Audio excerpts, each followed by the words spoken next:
Kapidongski TV.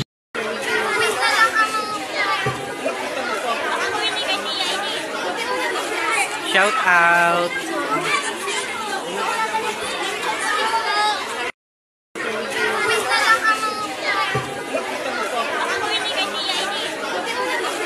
Shout out.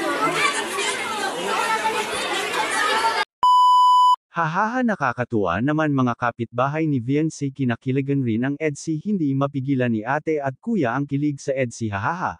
Super kilig talaga ang EDSI, parang itong love team ng Kalingap, ito na siguro ang pinakakilig na ginawang love team ng Kalingap. Dito natin makikita sa mga behind the scene ng pinsan ni Viancy na si Genesis ang kiligang nangyari sa EDSI, credit sa pinsan ni Viancy na si Genesis.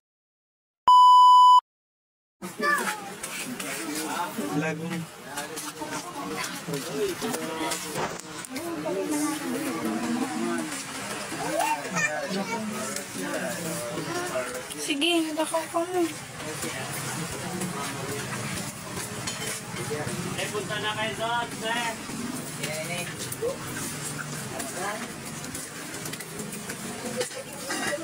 Ganyan po talaga pag ano.